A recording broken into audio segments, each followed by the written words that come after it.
Bismillahirrahmanirrahim. Assalamu alaikum everyone.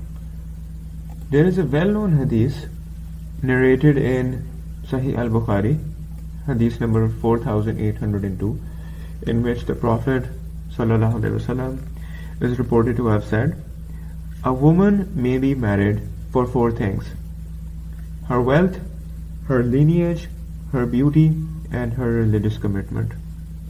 Seek the one who is religiously committed. May your hands be rubbed with dust." The hadith ends there. There is another hadith, this one reported in Sunan Ibn Majah, hadith number 1859, in which the Prophet ﷺ is reported to have said, "Do not marry women for their beauty, for it may lead to their doom." The hadith ends with the sentence, "A black slave woman with piercings who is religious is better." I'll copy the text of both hadiths and put them in the text box so you can see them in their entirety. Presently, in this presentation, I'm going to discuss the extent to which I have been able to identify with the wisdom in these two hadiths. In the lore of Western philosophy, there is a concept, the beautiful empty woman. And I came to learn of this when I read the Schopenhauer Cure, which is a novel written by the Stanford psychiatrist Irvin Yalom. And it's based on the teachings of the celebrated German philosopher Arthur Schopenhauer. And I'm going to read out from an extract from the novel here. Let me give a brief preface first. In this particular section, the protagonist, who is a psychotherapist and philosopher, whose name is Julius, is thinking about a certain very challenging patient of his, who is a 30-something woman who was at one point in her life extraordinarily beautiful. And who could forget her opening comment in therapy? Open quote, "Ever since I turned 30, I've noticed that when I enter restaurants, no one stops eating to look at me. I'm devastated." End quote. Two sources of instruction had guided Julius in his work with her, both individually and in the group. First, parenthetically, this doesn't have relevance for our context. I'm going to skip over this. The second had been an essay he had read as a student titled "The Beautiful Empty Woman," which made the point that the truly beautiful woman is so often feted and rewarded for her appearance that she neglects developing other parts of herself. Her confidence and feelings of success are only skin deep, and once her beauty fades, she realizes she has little to offer. She has developed neither the art of being an interesting person nor that of taking an interest in others. Presently, I read this somewhere between 8 to 10 years ago, and this notion has validated itself with me over the years. In fact, I have found a whole new level of understanding of it. Suppose a woman who epitomizes the beautiful empty woman prototype, while she still hasn't lost her gift, makes a resolution. She resolves to attend to other, thus far underdeveloped aspects of her personality, which of course would demand that she, to some extent, neglect the care that she's accustomed to affording herself in the way of her beauty regime. What do you suppose the outcome of such a resolution would be? She won't be able to follow through with it. Not if she's like most women in the world. Because between her and her ambition to redeem herself of her shortcomings stands a roadblock. And that roadblock is the burden of meeting people's expectations. To elaborate what I mean here, I'm going to discuss a pair of concepts that are taught in the interactionist school of sociology: labeling and the self-fulfilling prophecy. And what these two concepts hold is that if an individual is cast with a label of his personality being a certain way, it becomes very difficult for that person to betray people's expectations. Double emphasis if the label applies to a favorable personality trait. In general, if there is a label on your personality ascribed by the social group that you conform to, then people in that group anticipate that you will live up to that role. And it takes a lot of resolve for you to not show up. Presently, this is how it is for commonplace personality traits and accompanying roles. When it comes to the attributes that define alpha males and alpha females, then we venture into some really deep water. To take the example of a beautiful woman, when she makes an exhibition of her beauty, all the admiration that it evokes, and especially when it comes from the same gender, that admiration is a double-edged sword, a two-faced mistress.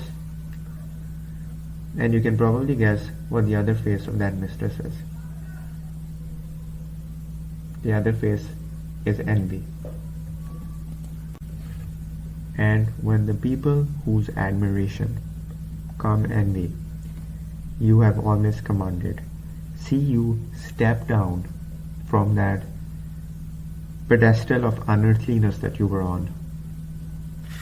How do you suppose they feel? Why do you think women have this compulsion to gossip and will sometimes go as far as to approach you and express their commiserations for your loss? They need to compensate for their inner joy at seeing you step down from your mantle. And that is the burden that will fall on her shoulders if the beautiful empty woman dares to neglect herself. De facto, she has become a prisoner of her own social image. There must be some exceptions though. And if there is a beautiful woman out there who chose to veil herself while she had still not lost her youthfulness, I would encourage you to ask her how she had felt when she started veiling herself. I expect that she would tell you that she felt liberated. Liberated from the scrutiny of less gifted women and from the incessant comparisons they made with the standard that she had set in front of them.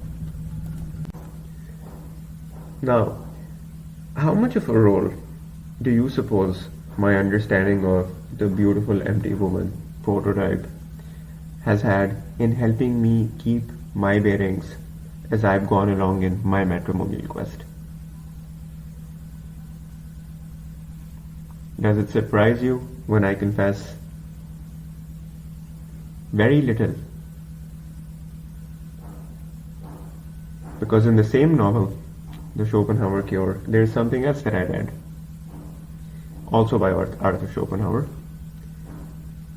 And this is his saying Beauty is an open letter of recommendation, predisposing the heart to favor the one who presents it. That's from his book, The Wisdom of Life. If we men see a woman whose physical appearance is pleasing to us, it's very difficult to villainize her for it, isn't it? Here I'll ask you the same thing I asked myself. When you see a beautiful girl and you think to yourself of how wonderful it would be if you could have her for a wife, do you really suppose that you're the first person to have felt that way? You're probably not the first person. You're probably one of hundreds, perhaps thousands of men who have felt that way going back to when that woman was in her early teens.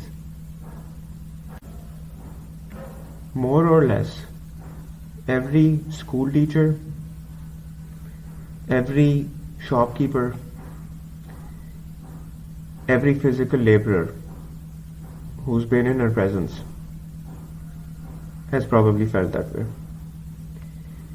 And how do you think, to take a shopkeeper for an example, responds to the news that that wonderful creature whose presence he used to delight in and he would anticipate, you have now married her and clad her in a hijab? Listen, the common man doesn't have the power nor the ambition of a man who's a tyrant, but what they both have is a male psyche. And to identify for you the depth of jealousy and avariciousness that can infect a man's psyche in the face of a desirable woman, I'm going to refer you to a story from the lore of the Ahl Kitab. However, I am going to only refer to it obliquely. I am not going to identify who the central character in this account is. And the reason for that is that the people of the book believe that one of the figures that in the history of the monotheistic tradition, and likewise we are, as much as we are part of them, one of the figures who is very revered and is a sacred figure for us as well, was guilty of a very devious act. And the scholars of Islam know about this, and they have declared this story fallacious. But nonetheless, with the people of the book, it continues to persist. And where I find utility in the fact that the story was conceived of in the first place and that it continues to persist is that it is resonant with the story of the human condition. Now, with that disclaimer made, I'll allow myself to proceed. What the people of the book believe is that this historical figure was, during the time that he was a king, he saw from his palace the wife of one of his soldiers in her courtyard while she was in an undressed state. And I'll fast forward. Supposedly, the king summoned one of the commanders of his army, and he arranged that the soldier would stand in the frontmost rank of his regiment. Essentially, he engineered his death. And once the soldier died, the king married his widow. Presently, now, while the said account, of course, as I said, is a fabrication, it does afford us a glimpse into the annals of the male psyche. And before you proceed to marry a woman who has exposed her beauty and perhaps become known for it, know that that girl is almost certainly the heroine of the imagination of hundreds, thousands, and in today's day and age, any number of men. And suppose you marry her, how do you suppose the common man tolerates this skewed distribution of privilege? They fantasize. That's how they make life tolerable for themselves. If I don't personally know many men from the working class, but I can identify that they, like, if somebody works as a staff member of some rich and powerful man's household, then maybe he spends his evenings fantasizing about becoming a cricketer someday while he still has his youth and skyrocketing towards stardom, and then marrying the woman of his dreams. And once he learns, much as thousands of other common men would learn, that you have married her, what does that make you? You become the antagonist in their fantasies. And now the only way they can still have her is if she becomes your widow. These are the currents that permeate a society where a beautiful woman is open to making an exhibition of herself.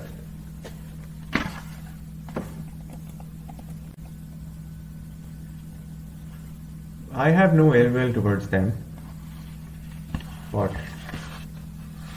may Allah bless every beautiful woman who has the moral compass and the fortitude to extricate herself from the pull of this admiration, envy, fantasy triad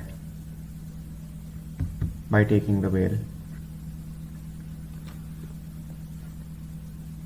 And may Allah bless me and the story of my life with just such a woman.